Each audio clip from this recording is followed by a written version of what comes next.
बिस्मिल्लाहिर्रहमानिर्रहीम, अस्सलाम वालेकुम। मैं हूं ईसा नकवी। आज मंगल 5 नवंबर है। इस वीडियो में मैं बात करूंगा उस खबर के हवाले से, बल्कि उस तहलका खेज खबर के हवाले से जिसने इस वक्त पाकिस्तान में हंगामा मचाया हुआ है। सहाफ़ी हसनात मलिक और मतीउल्लाह जान साहब ने एक बहुत ही अहम खबर ब्रेक की, जिसके मुताबिक नए चीफ जस्टिस याहिया आफरीदी और उनके बाद जो दो सीनियर मोस्ट जजेस हैं, यानी जस्टिस मंसूर अली शाह और जस्टिस मुनीब अख्तर के दरमियान इख्तलाफात पैदा हो गए हैं। और अब जब मैं ये गुफ्तगू कर रहा हूँ, कई घंटे हो चुके इस खबर को आए और इसकी कोई तरदीद नहीं आई। जितनी ये इम्पैक्ट वाली कि जितनी कॉन्सिक्वेंशियल ये खबर है, इसकी तरदीद ना आने का मतलब ये है कि ये खबर दुरुस्त मालूम होती है। और इसमें जो सीक्वेंस ऑफ इवेंट्स बताया गया है, जब आप उसको भी देखते हैं तो ये आपको पता चल जाता है कि इतना बड़ा दावा, इतनी बड़ी खबर बग़ैर तस्दीक के और बग़ैर उसकी दुरुस्त होने के मुकम्मल यकीन के कोई भी शख्स ये खबर सामने नहीं रख सकता। लेकिन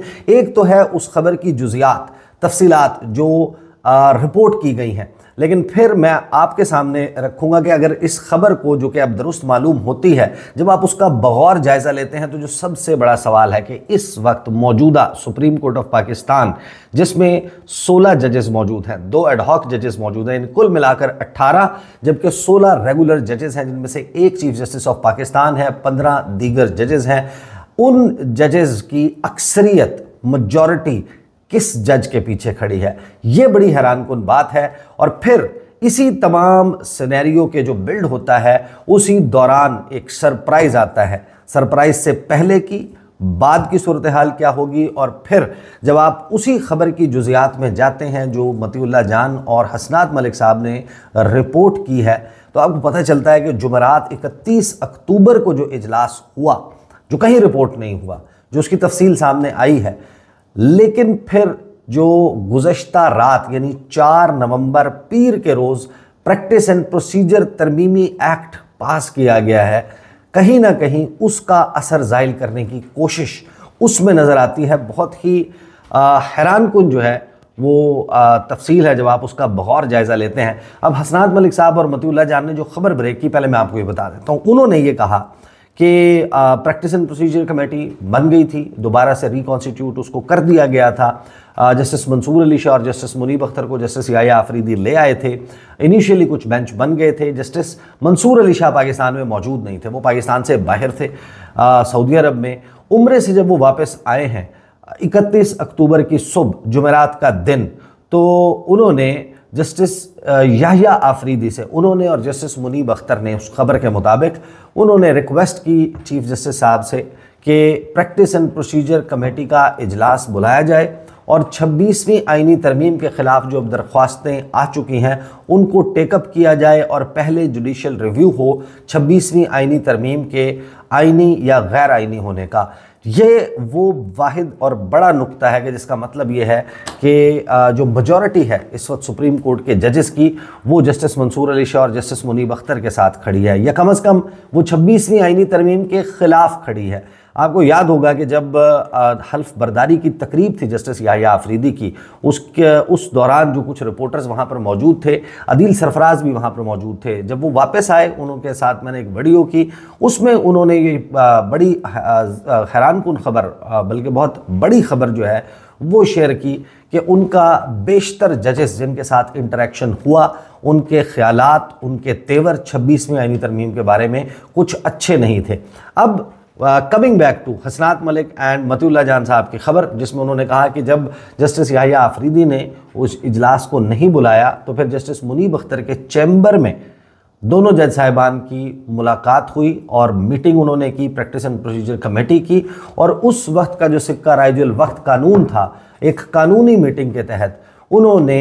फुल कोर्ट का मामला जो है वो बुला लिया और 4 नवंबर की तारीख full court meeting, full court समात के लिए मुकर्रर कर दी। और फिर उसके मिनट्स जो हैं वो रजिस्ट्रार सुप्रीम कोर्ट को भी भिजवा दिए गए और उनको कहा गया कि इसको कॉज लिस्ट में शामिल करें, फुल कोर्ट इजलास 4 नवंबर को बुला लिया जाए। लेकिन ये नहीं बुलाया गया और फिर उस पर एक शिकवे का ख़त इस खबर के मुताबिक लिखा गया जस्टिस मंसूर अली शाह और जस्टिस मुनीब अख्तर की तरफ से, और उन्होंने नए चीफ जस्टिस याह्या आफरीदी से ये शिकवा किया कि हमने रूल्स के तहत, कानून के तहत एक कानूनी तौर पर कमेटी का इजलास बुलाया, उसमें यह तय किया कि 26वीं आईनी तरमीम जो है वो टेकअप हो रही है, फुल कोर्ट के सामने समाअत के लिए मुकर्रर हो रही है। तो वो एक तो नहीं किया गया, तो अब जो है उसके मिनट्स ऑफ द मीटिंग वो रजिस्ट्रार सुप्रीम कोर्ट जो है वो जारी करें ऑफिशियली, और उसको सुप्रीम कोर्ट ऑफ पाकिस्तान की वेबसाइट पर लगाया जाए। अब क्योंकि ये सब कुछ नहीं किया गया,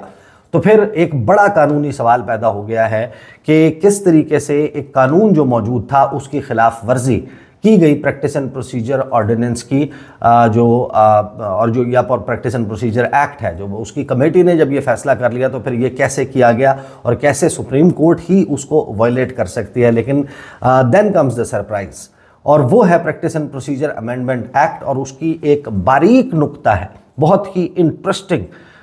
जिससे आपको ये पता चलता है कि ये जो जुमेरात की मीटिंग है, कहीं ना कहीं ये सोचा गया होगा कि ये जुमेरात को जो मीटिंग हुई और फुल कोर्ट पे 26वीं आईनी तरमीम का रिव्यू जो है उसको देखा जाना, उसके ऊपर समाअत करना लगा दिया गया था। तो इसका असर ज़ाहिल करना, उसका असर किन अल्फाज में और किस तरीके से ज़ाहिल किया गया, उस पर आने से पहले दो बातें मैं आपको बता दूं। एक तो जब आप ये गुफ्तगू सुन रहे होंगे तो उस वक्त या हो चुका होगा या होने वाला होगा, ये जो लोग लेट देखेंगे उस वक्त कंक्लूड हो चुका होगा जुडिशल कमीशन ऑफ पाकिस्तान का इजलास। तो अभी मंजरनामे पर और बहुत सारी हलचल और बेकरानी जो है वो देखने को मिलेगी, लहरों में तलातुम जो है वो बर्पा होगा।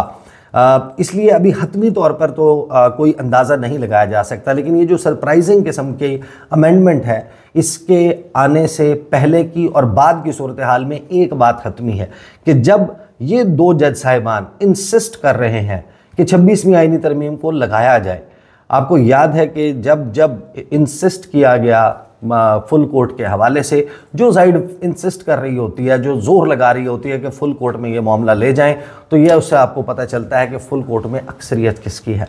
कौन ज़्यादा इसमें कॉन्फिडेंट है कि हमारे साथ ज़्यादा जजेस मुताबिकत रखते हैं। तो वो जो ज़ोर लगाना है इसका मुबैना तौर पर कि हर सूरत में किया जाए, इसका लामहला इसकी वजह यही समझ आती है कि जो ज़्यादातर जजेस हैं फिल वक्त वो जस्टिस मंसूर अली शाह के पीछे खड़े हैं। जब 34 जो है वो हो जाएगी कुल तादाद जजेस की मिलाकर, 33 उसमें जजेस होंगे और फिर एक चीफ जस्टिस ऑफ पाकिस्तान, तो 34 जजों का जब आप मजमुआ सामने रखेंगे तो फिर आपको पता है कि फिर अक्सरियत जो है वो अक़लियत में तब्दील होना, जब वो जजेस लगाने भी हुकूमत वक्त ने है तो वो यकीनन उसी तरफ मामला जाएगा। लेकिन अब आए उस मामले की तरफ कि जिससे आपको ये पता चलता है कि हुकूमत ने एग्जैक्टली किया क्या है इस कानून में। अब किसने मशवरा दिया, कहाँ से ये बात गई, लेकिन इसको जब आप पढ़ते हैं तो आपको ये पता चलता है कि इसको ड्राफ्ट करने वाला जो भी है उसको बहुत अच्छे से मालूम है कि सुप्रीम कोर्ट ऑफ पाकिस्तान में जुमेरात 31 अक्टूबर को क्या हुआ।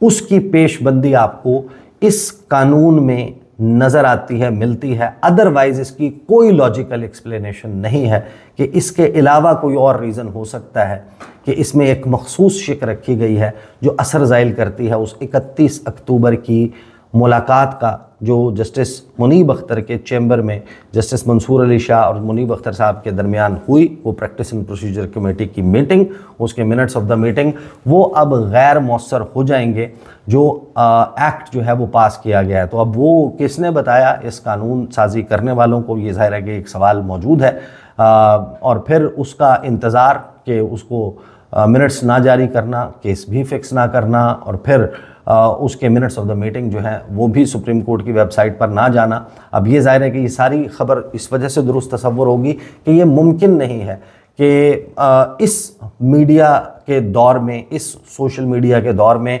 इतनी बड़ी खबर हो और अगर वो गलत हो तो फौरी तौर पर सुप्रीम कोर्ट ऑफ पाकिस्तान जो है वो अब तक इसके ऊपर तरदीद जारी कर चुकी होती है। रजिस्ट्रार की तरफ से जो है स्टेटमेंट आ गया होता, उनके मीडिया सेल की तरफ से स्टेटमेंट आ गया होता, और अनऑफिशियली जो है वो शायद जजेस की तरफ से कह दिया गया होता। अगर जस्टिस मंसूर अली शाह और मुनीब अख्तर ने ऐसी कोई मीटिंग नहीं की तो मेरा ख्याल है कि फिल फॉर उन्होंने अपने स्टाफ को कहना था कि अप्रोच करें जर्नलिस्ट को, उनको बताएंगे ऐसा कुछ नहीं है, या एक नोट जो है वो जारी करवा दिया जाता। ऐसा कुछ भी नहीं किया गया, जिसका मतलब ये है कि ये खबर फिल वक्त ऐसा ही है कि इसको दुरुस्त तस्वुर किया जा रहा है। अब आ जाएं उस एक्ट की तरफ जो कि तरमीमी एक्ट जो है वो पास किया गया है। Supreme court practice and procedure act 2023 जो है उसमें तरमीम का बिल जो है वो पेश किया गया। उसका जो शॉर्ट टाइटल है और कमेंसमेंट है, this act shall be called the supreme court practice and procedure amendment act 2024, तरमीमी बिल 2024 इसका नाम है। It shall come into force at once, कि फिल फॉर इसका इतलाक हो जाएगा। लेकिन अगर इसका इतलाक फिल फॉर होगा, देखिए जब आपने आगे चल के तब्दीली की है तो इसका मतलब यह है कि पहले ये ड्राफ्ट में ऐसी कोई चीज़ मौजूद नहीं थी, ये बाद में शायद इंसर्ट की गई है, और जिसने भी इंसर्ट किया वो ये भूल गया कि it shall come into force at once की बजाय वही शिक जो है वो पहले ऊपर रख देता कि इसका इतलाक उन्होंने कहाँ से किया और किन अल्फाज के साथ किया। फिर उसमें आगाज़ में जो पॉइंट नंबर 2 है उसमें सब्सिट्यूट कर दिया गया, रिप्लेस कर दिया गया है जो प्रियम्बल है, दिबाचा है इस एक्ट का 2023 के, उसमें ये जो पहले 2023 का था उसका दिबाचे में कुछ और लिखा था, अब उसको सब्स्टिट्यूट करके लिखा है कि जो उसकी जगह जो है वो दिबाचे में लिखा गया है, ये लिखा गया है कि वेयर एज आर्टिकल 191 और 191A constitution of Islamic Republic of Pakistan enable करते हैं, ये इख्तियार देते हैं, मजाज बनाते हैं मजलिस शूरा को, पार्लियामेंट को, कि वो practice and procedure supreme court का तय करे, कॉन्स्टिट्यूशनल बेंचेस का तय करे। There of number 3 amendment in section 1, और ये वो है सेक्शन 1 कि जिसके तहत आप अंदाज़ा लगा सकते हैं कि वो जो कमेटी की मीटिंग हुई थी जस्टिस मुनीब अख्तर और जस्टिस मंसूर अली शाह के दरमियान, वो अब गैर मौसर हो गई है। वो क्या थी? In the said act in section 1 for subsection 2 the following shall be substituted namely, और यहाँ पर यह कहा गया कि it shall come into force at once, एक तो कि इसका इतलाक इस कानून का, नए कानून का फिल फॉर हो जाएगा, and shall be deemed to have taken effect on and from the date of commencement of the Constitution 26th Amendment Act 2024, यानी कि 21 अक्टूबर को जब 26वीं आईनी तरमीम पास हुई थी, इस कानून का इतलाक उस वक्त से होगा। यानी जो जस्टिस याह्या आफरीदी ने हफ्ता 26 अक्टूबर को प्रैक्टिस एंड प्रोसीजर की कमेटी को रिकॉन्स्टिट्यूट करके जस्टिस मंसूर अली शाह और जस्टिस मुनीब अख्तर को उसमें डाला था, वो कमेटी भी ज़ाया हो गई है। उस कमेटी को गैर मौसर समझा जाएगा तो जाहिर है कि उसने जो फैसले किए या मीटिंग्स की वो भी आप कह दें कि नल एंड वॉइड हो गई हैं, उनको भी गैर मौसर और ऐसा कर दिया गया है कि जैसे वो कभी थी ही नहीं। यही इसमें कहा गया है कि इसका इतलाक जो है वो 26वीं आईनी तरमीम के कमेंस होने की तारीख से होगा 21 अक्टूबर 2024, जिसका मतलब है कि उस वक्त से इसका इतलाक होगा। और फिर जाहिर है कि इसमें यह कर दिया गया है कि जिसके तहत जस्टिस मुनीब अख्तर इस कमेटी का हिस्सा नहीं, और साथ ही जस्टिस मंसूर अली शाह अगर इसके ऊपर रिएक्ट करते हैं तो उसका तोड़ भी इसी कानून में निकाल लिया गया। वो भी बड़ा हैरानकुन है। इसमें किया यह गया है कि जो सेक्शन 2 है उसमें अमेंडमेंट की गई, और ये कहा गया है कि कोई भी कॉज हो, कोई भी मैटर हो, कोई भी मामला है, कोई भी पटिशन है, अपील है, रिव्यू है, उसकी सुप्रीम कोर्ट के सामने मौजूद है। उनके अलावा जो क्लॉज 3 ऑफ आर्टिकल 191A यानी कि जो बेंचेस हैं जिनका मामला आप समझ सकते हैं कि आईनी बेंच में जिनका मामला जाना है, उनके अलावा जितने भी मैटर्स हैं, जिससे एक बात आपको और पता चलती है कि जो मामला है इसका फिक्स होने का, तौहीन अदालत की कार्रवाई है, उसका इख्तियार भी अब इनके पास से ले लिया गया है। वो भी उस कमेटी ने डिसाइड करना है जो इस कानून के तहत बनेगी कि जो तौहीन है इलेक्शन कमीशन के ख़िलाफ़ फ़ाइल की है सलमान अकरम राजा के थ्रू पाकिस्तान तहरीक इंसाफ की ख़वातीन ने, वो भी अब यही कमेटी तय करेगी जो कमेटी इस एक्ट के तहत बनेगी। Constitution of the Islamic Republic of Pakistan hereinafter refer to as the constitution shall be heard and disposed of by a bench constituted by the committee. जो कमेटी है वो कौन है जो बनाएगी ये बेंचेस, उसमें चीफ जस्टिस ऑफ पाकिस्तान होंगे, सीनियर मोस्ट जज होंगे सुप्रीम कोर्ट के और मोस्ट सीनियर जज ऑफ द कॉन्स्टिट्यूशनल बेंचेस के जो आईनी बेंच के सबसे सीनियर जज होंगे, जो कि अब यकीनन लगता ये है कि वो जस्टिस मंसूर अली शाह नहीं होंगे, ना ही जस्टिस मुनीब अख्तर होंगे, वो या तो जस्टिस याह्या अफरीदी या फिर उनके बाद का कोई जज हो सकता है। तो इसमें कानून में ये कहा गया है कि ये 3 जजेस होंगे, chief justice of Pakistan, senior puisne जज जो कि जस्टिस मंसूर अली शाह हैं, और फिर तीसरे नंबर पे आईनी बेंच का सरबराह जो है वो इस कमेटी का हिस्सा होगा, provided that until the most senior जज of the constitutional benches is nominated, कि जब तक ये आईनी बेंच का सरबराह नहीं लगाया जाता उस वक्त तक जो चीफ जस्टिस ऑफ पाकिस्तान है और मोस्ट सीनियर जज सिर्फ उनकी कमेटी शुमार होगी। ये है वो और नुक्ता जो अगेन उसके असर को ज़ाहिर करता है, क्योंकि चीफ जस्टिस ने तो कमेटी तश्कील दे दी थी और उन्होंने तीसरा जज उसमें लगा दिया था जस्टिस मुनीब अख्तर। तो जब माजी से इतलाक़ किया गया है इसका, 21 अक्टूबर 2024 से इसका इतलाक़ किया गया, इसका मतलब ये है कि उसके बाद बनने वाले जो बेंचेस हैं, जो कमेटी का बैठना है, कमेटी की मीटिंग है, वो गैर मौसर हो गई है और उसमें जो जुमेरात 31 अक्टूबर की मीटिंग का हवाला दिया जा रहा है वो भी गैर मौसर हो गई है। अब उसमें आगे जैसे मंसूर अली शाह के हवाले से आप समझ लें कि ये मामला यानी कि आप नाम स्पेसिफिकली नहीं ले सकते, लेकिन इशारा तो वाज़ेह तौर पर मौजूद है कि कौन सी चीज़ का इतलाक़ किसके ऊपर हो रहा है। तो इतलाक़ जिनके ऊपर हो रहा है वो मैं आपके सामने रख देता हूँ कि अगर कोई रुकन इस कमेटी का डिक्लाइन कर देता है, माजरत कर देता है कि वो इस कमेटी में नहीं बैठेगा, चीफ जस्टिस किसी भी और जज को, सुप्रीम कोर्ट के या कॉन्स्टिट्यूशनल बेंच के किसी भी और जज को मेंबर ऑफ द कमेटी लगा सकता है। यानी पहले जब तब्दीली हुई, जस्टिस काजी फाइज ईसा का वक्त था, 63 वाला बेंच बनना था, जस्टिस मंसूर अली शाह ने उसमें शिरकत से माजरत कर ली, मुनीब अख्तर को निकाल दिया गया था। तो उस वक्त जो है वो उन्होंने खतूत लिखे थे, कहा था ये इनकम्प्लीट है वगैरह वगैरह, ये सारी बात हुई थी। तो उस वक्त जो है वो जस्टिस काजी फाइज ईसा के पास ये ऑप्शन नहीं था कि जस्टिस मंसूर अली शाह की जगह किसी और को ले आएँ, लेकिन अब ये ऑप्शन मौजूद है कि अगर जस्टिस मंसूर अली शाह इसके ऊपर कोई बात करते हैं, इस कमेटी की प्रोसीडिंग्स का हिस्सा नहीं बनते, तो जस्टिस याह्या अफरीदी उनकी जगह किसी भी जज को वहाँ पर लगा सकते हैं। फिर जैसे ही फिर इसकी ज़ाहिर है कि मज़ीद तफसीलात हैं जो आप तक ऑलरेडी आ चुकी, तो I will not go into them, लेकिन ये सारे का सारा जो एक्ट है, कानून है, ये टेलर मेड लगता है। ज़ाहिर है कि वो जो जजेस का मामला तादाद बढ़ाने का है वो भी हुकूमत ने किस उसमें किया है, किस तौर किया है, ये भी मैं आपको हैरानकुन तौर पर बताऊं कि पार्लियामेंट के बाहर में मौजूद था। कवानीन आपको पता है कि कौन कौन से पास हुए हैं। आर्मी चीफ की मुद्दत जो है, ओहदे की मुद्दत, वो 5 साल कर दी गई है। अब उसके ऊपर एक पोजीशन जो है वो मुस्लिम लीग नून ने ली है, एक पीपल्स पार्टी की पोजीशन है, एमल वली खान के आप क्लिप्स कुछ देख चुके होंगे, मौलाना फजलुर रहमान है, पाकिस्तान तहरीक इंसाफ है, सब के सब जो है वो उनके मौक़िफ़ ऑलरेडी मौजूद हैं। लेकिन ये तो जो कानून साजी हुई है उसके बाद मैं कौमी असम्बली की कार्रवाई के बाद और फिर सेनेट की कार्रवाई के बाद दोनों वक्त में गेट नंबर 1 पे मौजूद था, जहाँ से ये लोग बाहर आते हैं, तमाम पार्लियामेंटेरियंस, और मैं आपको मल्टीपल हुकूमत से ताल्लुक़ रखने वाले MNAs और सेनेटर्स, उनके हवाले से मैं आपको बता रहा हूँ कि उन्होंने लुब्बे लुबाब ये है, नचोड़ गया, उन्होंने कहा कि गेम अब हमारे हाथ में आ गई है। पहले हमारा अभी तक मामलात कंट्रोल में नहीं थे, अब आप देखेंगे हम क्या करेंगे। तो मैंने सवाल किया, वो कुछ आने वाली वीडियोस में मैं आपको उसकी कुछ तफसीलात बताऊंगा कि उन्होंने क्या क्या कहा कि हम क्या करने वाले हैं। ज़ाहिर है कि ख्वाहिशें तो हज़ारों ख्वाहिशें ऐसी कि हर ख्वाहिश पे दम निकले, तो वो ख्वाहिशात की तो कोई कैद नहीं है, बंदा ख्वाहिशात के घोड़े जितना चाहे दौड़ा सकता है। लेकिन जो कॉन्फिडेंस था, जो उनके चेहरों के ऊपर हशाशियत मौजूद थी, जो हशाश बशाश नज़र आ रहे थे, खुश व खुरम नज़र आ रहे थे, वो लामहला सुप्रीम कोर्ट ऑफ पाकिस्तान के हवाले से जो तब्दीलियाँ 26वीं आईनी तरमीम के बाद वो खुशी नहीं थी, वो सवालात जहन में मौजूद थे, उसके बाद भी लटके हुए नज़र आ रहे थे उनके चेहरे। लेकिन अब ये लगता है कि हुकूमत और हुकूमती बेंचेस पर बैठे हुए लोग बहुत कॉन्फिडेंट हो गए हैं कि लामहला अब तो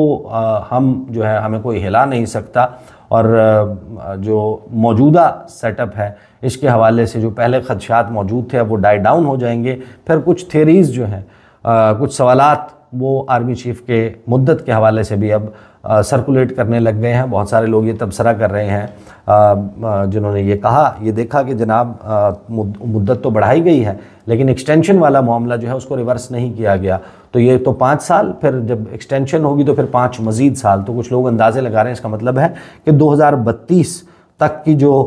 मामला है वो हो सकता है। तो ये है वो मंजरनामा। इसमें आज ये होने वाला इजलास, इसकी तफसीलात बड़ी इंपॉर्टेंट होंगी, जो जुडिशल कमीशन ऑफ पाकिस्तान का है, और फिर जुमेरात को practice and procedure committee reconstitute करके क्या बनाते हैं जस्टिस याहिया आफरीदी, और फिर जो